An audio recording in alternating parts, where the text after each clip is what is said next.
we could bring in two of the preeminent cancer researchers in the country in Dr. Jim Moser and Dr. Herb Zay. They are here tonight. Dr. Moser, Greg's direct doctor, here with his wife Suzanne. He's the co-director of the UPMC Pancreatic Cancer Center in Pittsburgh. He has helped to develop many robotic surgery techniques. In fact, they do more robotic pancreatic surgery, as I understand, in Pittsburgh than anywhere in the world. And we are very, very fortunate to have him here. Along with him is Herb Zay, Dr. Herb Zay, who is his co-director at the UPMC Cancer Center. They have both done a great deal of research and surgery in the areas of working with pancreatic cancer and other related biliary diseases. And I do want to point out, just for everybody's happiness, that Dr. Moser, I asked them both for a claim to fame. Dr. Moser pointed out that he and his wife are the proud parents of 3 children under the age of 3.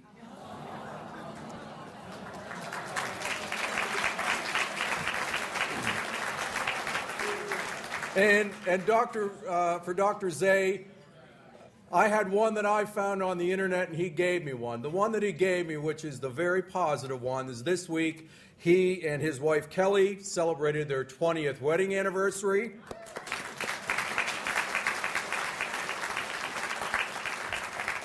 And at least to the pleasure of the Gilday family, he's a proud alumnus of Notre Dame University. So managed to come here to help us out, and they would like to talk about a very serious topic for us, and that is pancreatic cancer research and awareness. So Dr. Moser and Dr. Zay.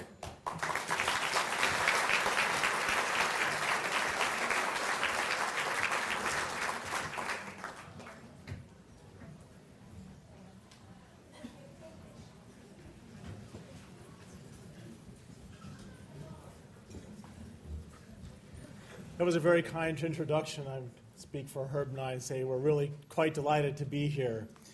I've heard it said that a man can count himself lucky if he has enough good friends to fill the fingers of one hand. And as I look around, I've led to only the conclusion that Griffith must in fact be a giant among men.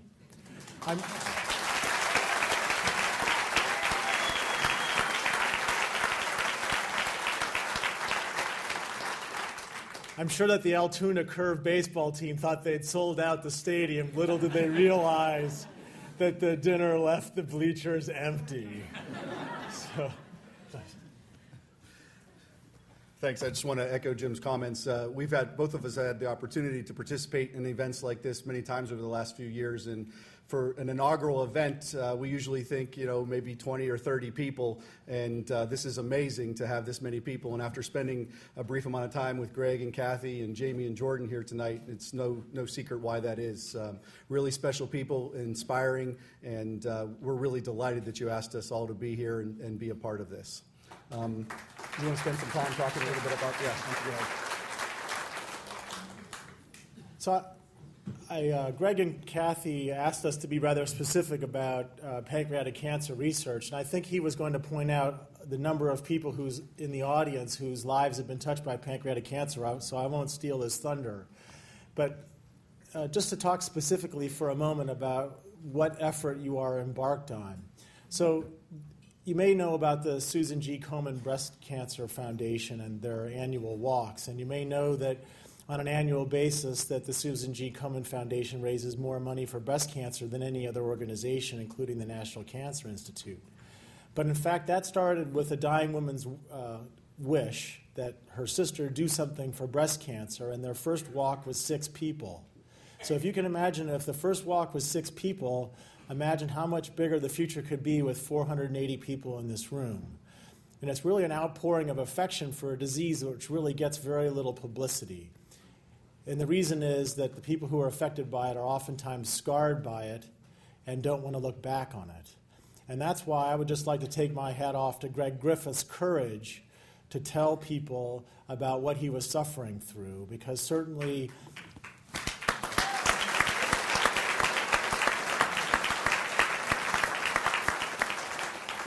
I think Greg just has 2 years on me, but the fact is that we all have families and we had plans for the future, and we all want to keep those plans for the future, and that's why you are here.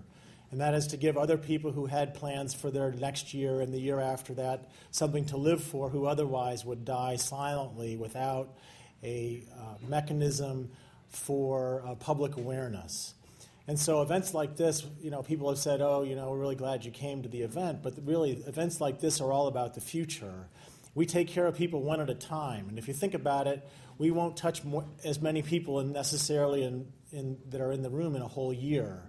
And when the newspaper reporter asked me, to make a couple of comments to him, my comment was, well, what you're doing is much more important. You'll reach more people tonight than we ever will. And so let's talk a little bit about what the awareness and the money that you're raising is being used for. Firstly, Herb and I are very careful that we do not pay for overhead expenses. We do not have fixed administrative costs.